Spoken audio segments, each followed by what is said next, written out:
आज एक काम करते हैं, सिर्फ 4 फार्मूलाज और पढ़ लेते हैं, सिर्फ 4 फार्मूलाज हम और पढ़ लेते हैं, ठीक है। वही जो हमने add, minus, multiply and divide ये हमने 4 सीखे थे, इन्हीं 4 फार्मूलाज को हम सेल्स के साथ किस तरीके से यूज करेंगे। क्योंकि हमने लास्ट टाइम जो किया था, लास्ट टाइम हमने सिंपल एक सेल के अंदर कुछ नंबर्स डाले थे, जिस तरीके से हमने इक्वल किया 10 प्लस 20 या प्लस 30 प्लस 30 प्लस 40 प्लस 50 करके हमने इंटर कर दिया था। यही तरीका था हमारा।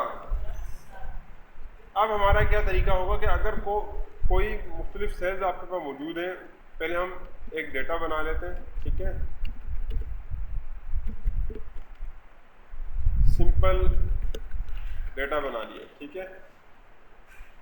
हमने इक्वल किया, ठीक है। इक्वल करके एक सेल को सिलेक्ट किया, प्लस का निशान दबाया, दूसरा सेल सिलेक्ट किया, इंटर कर दिया, ठीक है। अब ये दोनों सेल आपस में प्लस हो गए, ठीक है। दोबारा करें, हमने दोबारा देखते हैं, इक्वल करेंगे, ठीक है। इक्वल करने के बाद हम पिछली दफ़ा क्या कर रहे थे, रकम लिख रहे थे, यानी कि नंबर हम इंटर कर रहे थे, जो रकम या कोई नंबर हमने वो अमाउंट जो हमने प्लस करना है, ठीक है, या कोई नंबर हमने प्लस करना है, ठीक है, वो हम लिख रहे थे। अब हम क्या करेंगे, हम सेल सिलेक्ट करेंगे, लेफ्ट एरो प्रेस करेंगे। अब देखें आप आपके कीबोर्ड के ऊपर up arrow, down arrow, left arrow, right arrow मौजूद है, ठीक है।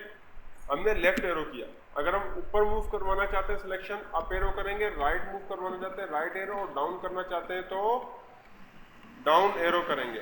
बहरहाल हम चले गए 77 वाले सेल पे, प्लस किया, सेकंड सेल सेलेक्ट किया, इंटर कर दिया, दोनों सेल आपस में प्लस हो गए, जमा हो गए, ठीक है। अब आप देखें, अगर हम इन सेल्स के अंदर नंबर चेंज करते हैं तो हमारे पास क्या रिजल्ट आ रहा है। रिजल्ट ये आ रहा है कि वो आंसर को ऑटोमेटिक अपडेट कर रहा है, ठीक है। आंसर को ऑटोमेटिक अपडेट कर रहा है, यानी कि नंबर्स के अंदर आप कोई भी रद्दोबदल कर रहे हैं जो सेल्स के अंदर मौजूद है, तो आप आंसर देखेंगे अपडेट हो रहा है आपका, ठीक है। माइनस करना है, अगर माइनस करने के लिए हम इक्वल करेंगे, एक सेल सेलेक्ट करेंगे, माइनस, सेकंड सेल सेलेक्ट करेंगे, एंटर कर देंगे, ठीक है। मल्टीप्लाई करना है, इक्वल, एक सेल सेलेक्ट किया, मल्टीप्लाई किया, सेकंड सेल सेलेक्ट करके इंटर कर दिया, ठीक है। इस तरीके से अगर हम डिवाइड करना चाहते हैं, 22 डिवाइडेड बाय 22 1, ठीक है। अब एक चीज, अगर हम प्लस करना चाहते हैं ज्यादा सेल्स को, तो हम क्या करेंगे, एक सेल सेलेक्ट किया, प्लस किया, सेकंड, ठीक है। जितने सेल्स आप सेलेक्ट कर सकते हैं कर लेंगे, ठीक है, इंटर कर देंगे, जमा हो। समझ आ गया यहाँ तक तमाम स्टूडेंट्स को। अब इसी तरीके से अगर हम मल्टीप्लाई भी करना चाहें, मल्टीप्लाई कर सकते हैं, ठीक है। डिवाइड करना चाहें, यानी कि आप इस तरीके से भी यूज कर सकते हैं। आप जो सेल सेलेक्ट करना चाहते हैं, आप अपनी मर्जी सेलेक्ट करके, चाहे वो कहीं भी मौजूद है, आप उसको सेलेक्ट कर सकते हैं। चाहे एक सेल आपका लेफ्ट साइड कॉर्नर पे मौजूद है, दूसरा साइड राइट साइड कॉर्नर पे दूसरा सेल मौजूद है, ठीक है। आप फिर भी आप एक लेफ्ट साइड से सेलेक्ट करके दूसरा राइट साइड सेलेक्ट करके दोनों को आपस में प्लस माइनस कर सकते हैं, ठीक है। सेल्स क्या ये फायदा है, आपको सेल्स के साथ समझ में आया होगा। पहले हम अगर नोटबुक पे यही काम करें तो कितना मुश्किल है, ठीक है। डिवाइड करें कितना मुश्किल है, एक्सेल ने कितना काम आसान बना दिया आपका, ठीक है। तो आगे पढ़ें या बहुत है, आगे पढ़ें, ठीक है, गुड। आज हम पढ़ते हैं सम का फार्मूला। सम का फार्मूला किस लिए होता है, सम पूरा कहा जाता है इसको समेशन, क्या कहा जाता है, और जब फार्मूला अप्लाई किया जाता है तो सम लिखा जाता है। क्या लिखा जाता है, अब देखिए फॉर एग्जांपल एक कॉलम के अंदर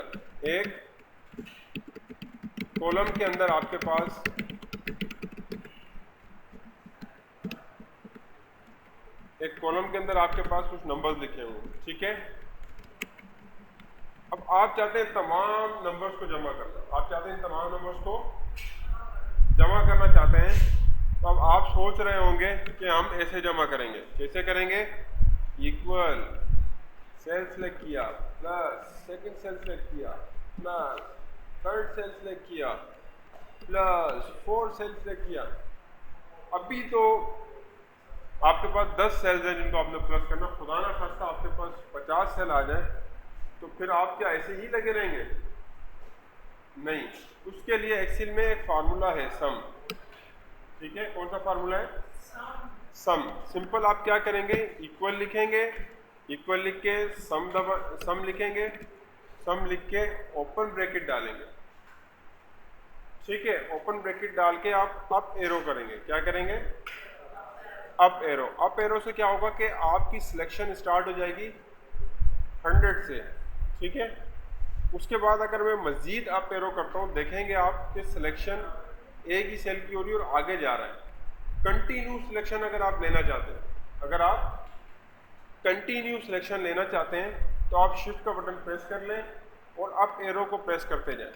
तो जैसे ही आप अप एरो प्रेस करते जाएंगे, आप देखेंगे कंटिन्यू सिलेक्शन स्टार्ट हो गई और आपकी सिलेक्शन फ्रॉम 100 to 10, ठीक है, वो सेल जिसमें फार्मूला लगा हुआ है वो सिलेक्शन के अंदर इस वक्त मौजूद नहीं है। ठीक है, हम ब्रैकेट क्लोज करेंगे, इंटर करेंगे, आप देखेंगे तमाम के तमाम सेल्स प्लस हो गए। ठीक है, क्लियर हो गया? अब बहुत से स्टूडेंट एक मिस्टेक करते हैं, तो मैं वो मिस्टेक आपको बता देता हूँ कि आपने ऐसी मिस्टेक नहीं करनी कि आप फिर परेशान हो जाएं और आप बोलें कि सर ये फार्मूला तो लग रहा ही नहीं है। हम क्या करते हैं, देखते हैं उस मिस्टेक को। हम इक्वल लिखेंगे, सम लिखेंगे, ब्रैकेट डालेंगे और आप देखें मैं सिलेक्शन ले रहा हूँ और ब्रैकेट क्लोज करके इंटर कर रहा हूँ। ठीक है, और अभी आप देखें क्या हो रहा है, फार्मूला नहीं लग रहा। फार्मूला, देयर आर वन और मोर circular references where a formula refers to its own cells either directly to indirectly. It's mean कि आपने एक मिस्टेक की है कि आप जिस सेल के अंदर आंसर लाना चाह रहे हैं उसको भी आपने सिलेक्शन के अंदर लिया हुआ है। आप देख सकते हैं, हालांकि अभी मैंने अभी यही फार्मूला अप्लाई किया, आपको बिल्कुल भी पता नहीं लगा कि क्या मिस्टेक हुई है। सही है, तो अक्सर ऐसे ही होता है कि स्टूडेंट मिस्टेक कर रहे होते हैं, स्टूडेंट को पता नहीं होता। अब मैं आपको मिस्टेक बताता हूँ, दोबारा से देखिएगा। इक्वल लिखा, सम लिखा, ब्रैकेट डाली।